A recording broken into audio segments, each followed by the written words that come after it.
Assalomu alaykum hammaga.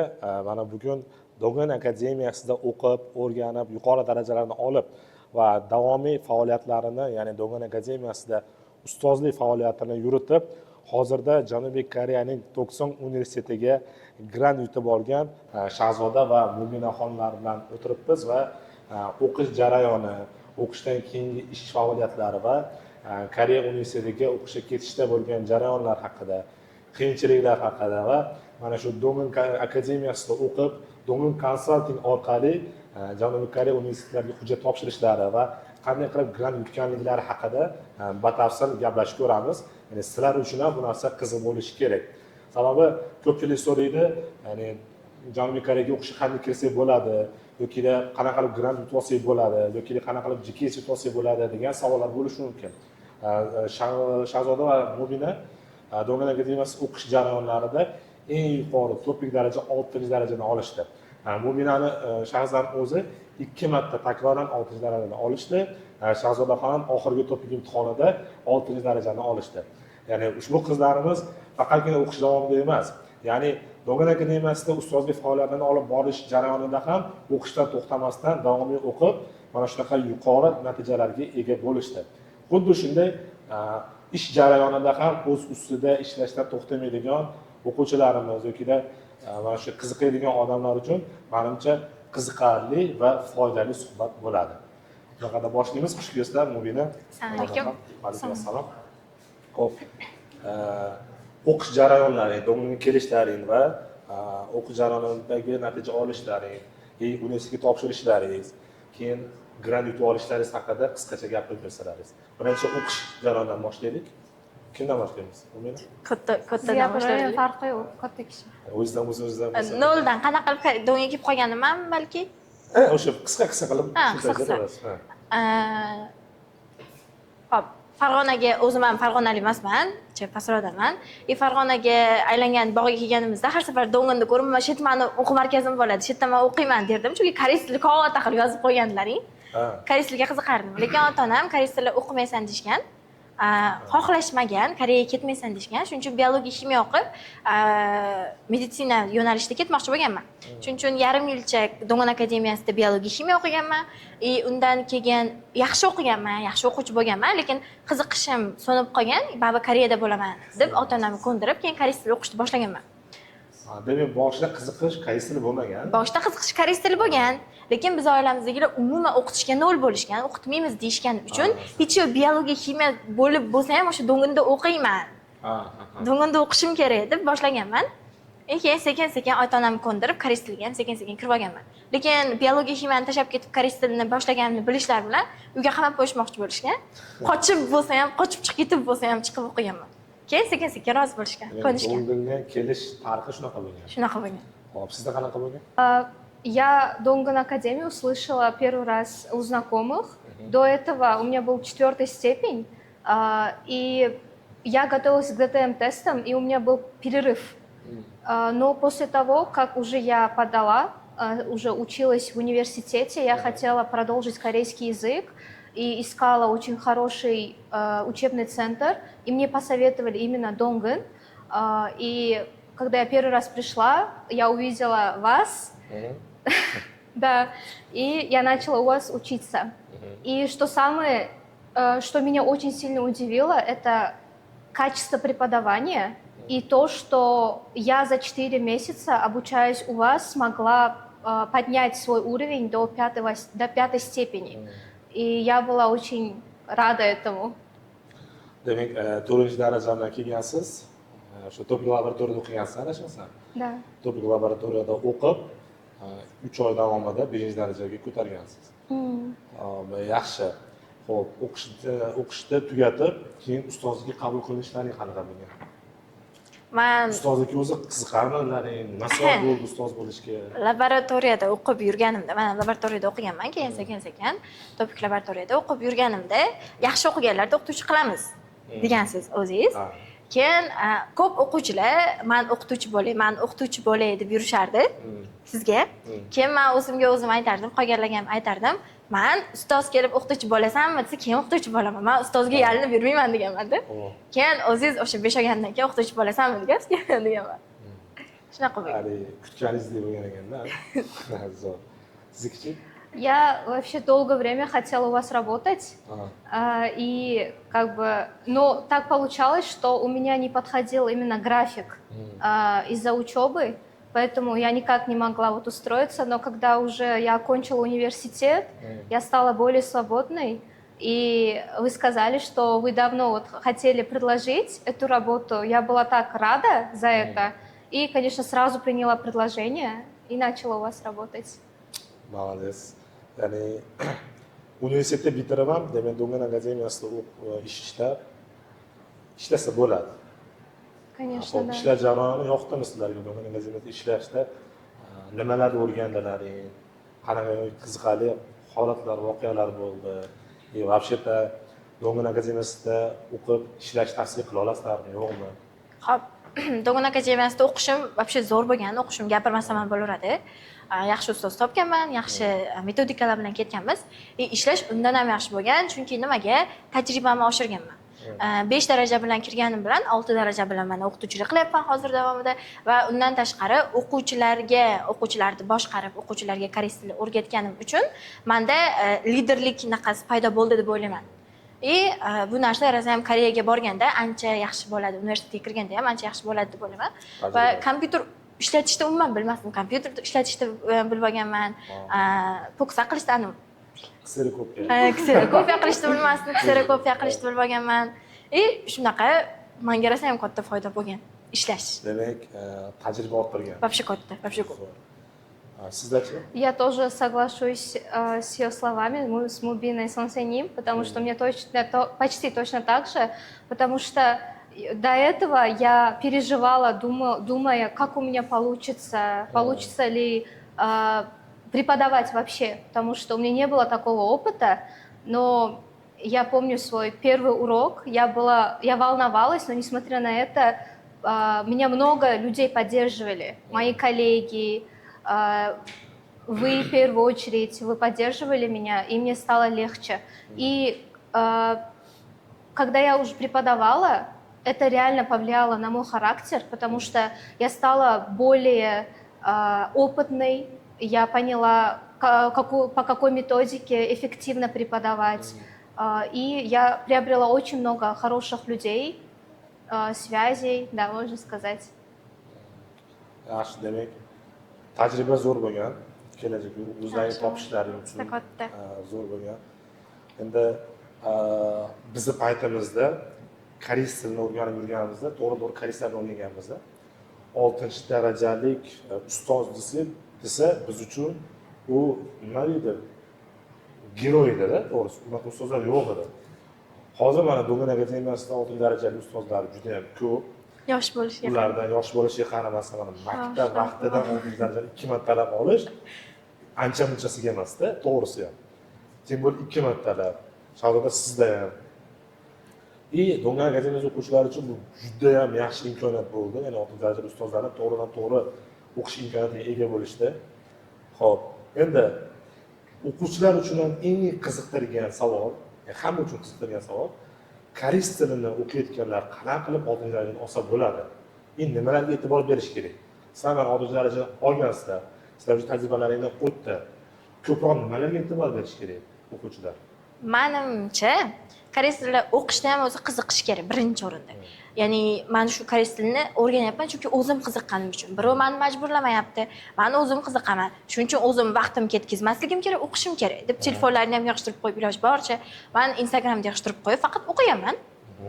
Keyin Instagramni boshladim. 6 o'rgangandan keyin sekin blog boshladim.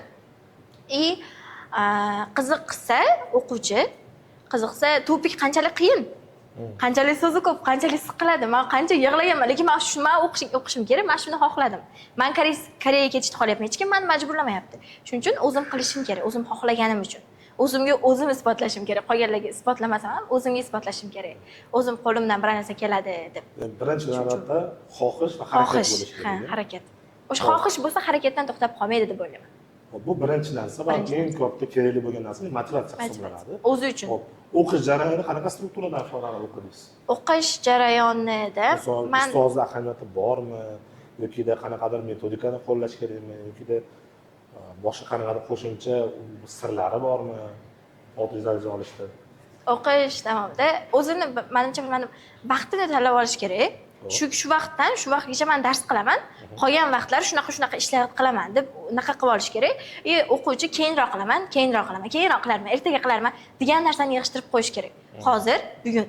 O'shuning uchun men bir vaqt o'zi ham maktabga borib, ham laboratoriyaga kelib, ham uyda ish qilib, ham o'qirdim. Shuning uchun kechqurun bir 12larda bo'shasam, ishlardan 11-12da bo'shasam, sahar bir 4-5 gacha qilib turib, 1-2 soat uxlab turib maktabga ketib, maktabda ham qilib o'tirardim. Laboratoriya payti shunaqa bo'lgan.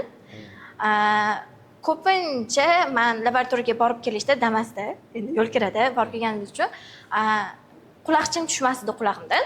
O'shunda titki, naushnik tushmasdi. U narsa titkiga ham foyda bo'ladi. Keyin sigiga yozish uchun, masalan, titkida yaxshi mavzular chiqadi-yu, o'shanda sigiga yozish uchun yaxshi mavzular to'plasa bo'ladi deb o'ylayman. Sebashilar ko'rardim, newslar, yangiliklar. Naushnikda aynan nimalar eshitdi buni? O'sha Naushnikda ko'pincha men o'sha Sebashi, keyin podkastlar bor, o'zi Korean podkast desa chiqadi va agar imtihonga yaqinlashib qolganda faqat 35 dan 83 gacha chiqqan testlar borki, hozir 91 gacha bo'lib qoldi. O'shuni eshitib yurardim faqat. Titki testlarni eshitib yurardim. Titki desa, prosta eshitib yurmasdim-da. Birinchi eshitishimda prosta eshitib, ikkinchi eshitishimda testlarni variantlarini o'zimcha tasavvur qilardim. Testda eshitib turib, metda bunaqa dedi, testda bunaqa chiqib qolishi mumkin variantda. O'sha noto'g'ri bo'ladi. Variantda kichkina joyini aytib ketdi, o'sha variantda chiqib qolishi mumkin, balki o'sha to'g'ri bo'lib qolar deb eshitib yurardim. Imtihonga yaqin qolgandan keyin 2x qilib eshitish ham vobshe katta foyda beradi. Tezlastirib eshitish yana foyda beradi. Titkida oshirgan raqam shu bo'lgan. Titkida oshirgandan keyin tahlil qilib, so'zlarda aytasam, o'z-o'zidan ilki oshgan va o'sha ilkini o'qib, mavzularni bilganim bilan sigiga oshib, shu bilan bo'lib ketavergan. Ilki qanaqa bo'ldi? Ilkini, titkini eshitib, test yechaman-ku. Tahlil qilayotganda so'zlarni yodlayman-ku. Ilkida ham xuddi shunaqa yechib, so'zlarni yodlab, ilkida ham shunaqa qilib ko'targanman. Test yechaman asosan. Test yechib, asosan. Faqat test yechardim. Yaxshi. Ну, для того, чтобы получить 6-ю степень, в первую очередь нужна цель. Без цели никуда невозможно. Цель и дисциплина. Без дисциплины никак, потому что иногда даже мотивации не хватает. Потому что мотивация один день появляется, в другой день просто исчезает. Это цель, дисциплина. Потом, если более углубленно сказать, то это решать постоянно тесты. Постоянно решать. Это не просто решать, а анализировать. Бывали такие моменты, что я по несколько раз решала один и тот же тест, чтобы просто понять структуру теста. И, конечно, важно там слушать подкасты постоянно. Точно так же я тоже слушала Себаши. Есть различные программы, через которые можно там себя, развивать там язык, слушать подкасты, посмотреть видео. Вот. Demak, harakat qilish kerak. Titki testlardan tashqari qo'shimcha podkastlar, dramalar ko'rish mumkin. Ya'ni Esni ochib qoldi. vaqtni Dramachi behuda o'tkazmasdan yurganda iloji bo'lsa titki eshitib yurish kerak. O'qiganda test yechib va uni tahlil qilish. To'g'rimi? Yaxshi, sizlarga yana bir tabriklayman 6 daraja olganlaringdan. Xo'p, endi asosiy joyga o'tamiz. Ya'ni eng kutilgan holat, eng sizlar shu kungacha kutgan vaqtlaring, ya'ni Janubiy Koreya universitetiga o'qishga kirish jarayoni qanaqa bo'ldi? Qayerga murojaat qildilaring va hujjat tayyorlash ishlari qanaqa bo'ldi va grant yutish holatlarida taassurotlar qanaqa bo'ldi? Dongan akademiyasida konsaltingga, ya'ni Dongan konsaltingga murojaat qildim. O'zim ishlaydigan joyda albatta. Va bu jarayon menda juda ham oson ketdi. Dokument berishdi, dokument qilib keladigan dokumentlar.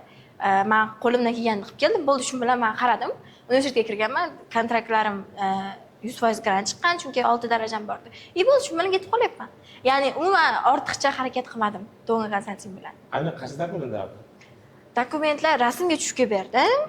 Keyin turmush qurmaganlik haqida guvohnomani olib kelib berdim. Keyin ota-onamning pasportlari. Maktab tajriba olib qo'yganmiz markaz ichida. Rasmda ham tajriba.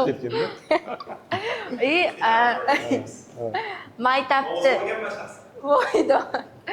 Maktabda maktabda baholarim hammasi 5 bo'ladi. Maktabdagi baholar ham muhimmi? Ha. Grant olish uchun muhim deb o'ylayman, chunki maktabda ham baholarga qarashadi. 4.7 dan olsammi yo 4.5 dan olsammi, shunaqa edi. Menda hammasi 5 bo'lgan. Baholar haqida batafsil konsulting menejerimizga ham aloqaga chiqib bilib olishingiz mumkin bo'ladi. Xo'p, demak, siz viza oldingiz degan yoki universitetga grant yutdingiz degan so'chigini, ya'ni xabar eshitganingizdan keyin Qanaqa taassurot? taassurotlar. Men grant masalasida endi 6 darajam bordi. 100% grant chiqishi tabiiy edi. Oldindan o'zim tayyorlab kelyapman. Universitetdan 1% edi, viza chiqishi 100% tabiiy edi. Shuning uchun viza chiqqanda, viza tekshirish ekanda yonida turdim. Esida bo'lsa, sizdan bir keyin o'sha viza chiqdi, keyin Xursandlik bo'ldimi? Uydagilar xursand. Uydagilarga bo'ldi, men ketyapman. Viza narsalarni tushuntirib o'tirmaganman. Ular boshini qatirmaydi. Shuning uchun bo'ldi, men ketyapman, o'sha bilet olib qo'ydim. Ruxsat berishdimi oxir? Ishonishdi, Xudoga shukr. Ruxsat berish, lekin har kuni ham 2-3 marta qizim ketmay qo'yaverdi, turadi bir kunda 3 marta. Yaxshi. Demak, to'liqroq ma'lumot beradigan bo'lsak, bitta semestrga olindimi grant yoki 4 yilga olindimi? Grant bitta semestrga olindi. Agar o'sha semestrda yaxshi baholarimni qilib bersa, sekin-sekin o'sha 4 yilga qilib ketaveradi. O'zim borishim, o'zim qatnashim universitetga va baholarimga qarab o'zgaradi qolgan. Yotoqxonachi? Yotoqxona 50% skidka qilib berishdi.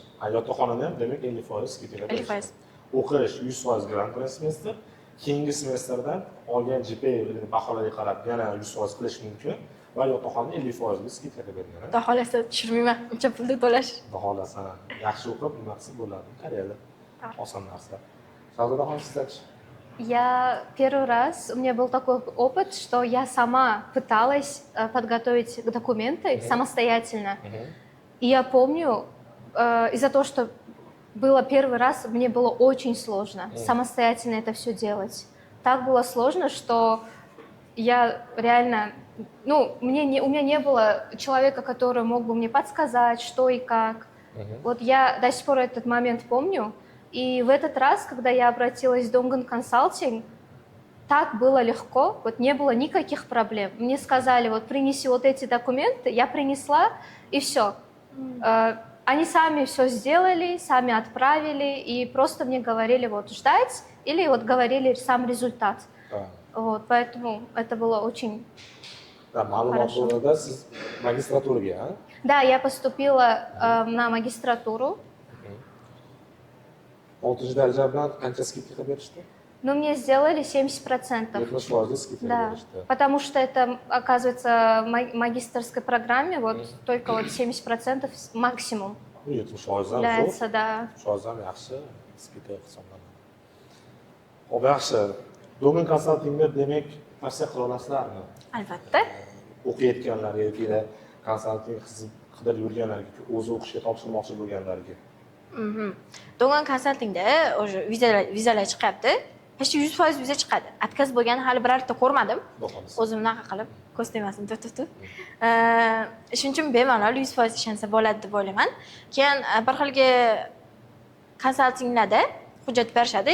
Qatta qilishni nima uncha narsalarni tushuntirishmaydi deb eshitdim o'zimni podpischiklarimdan ham. O'shuning uchun o'ylayman, Dongguan Consulting eng katta menga yutuq bo'ldi tanlaganim. Yordam berdi. Yaxshi, sizlar. Если все хотят комфортно, легко, без проблем, вот подать в университеты со всей гарантией, я, конечно, 100% рекомендую этот консалтинг, потому что я сама как бы с ними вместе подала, я почувствовала, не было никаких проблем. Было очень легко и просто. Xursandman, biz ham xursandmiz. Ya'ni bizda o'qiganlaring uchun, bizda ishlaganlaring uchun, mana shu faoliyat uchun va aynan Dongguan Consulting orqali sizlar o'qishga grant yutib olganlaringiz uchun. Kelajakda o'qishlaringizga omad tilab qolamiz. Yaxshi o'qib, Xudo xolasa yana o'qishlarni bitirib, yaxshi o'zingiz istagan, yaxshi ishlarda ishlashingizni tilakdoshimiz. Rahmat sizlarga. Sizlar ham mana shunday yaxshi joyda o'qib yoki-da Koreyaga borib o'qib ishlashni xohlasalaringiz, Dongguan akademiyasiga kelib, bemalol koreys tilini noldan o'rganib, Janubiy Koreyaga xohlagan universitetga o'qishga kirib, hatto grant yutib olishingiz mumkin bo'ladi. Bu uchun albatta quyidagi raqamlarga telefon qilinglar. Rahmat hammaga.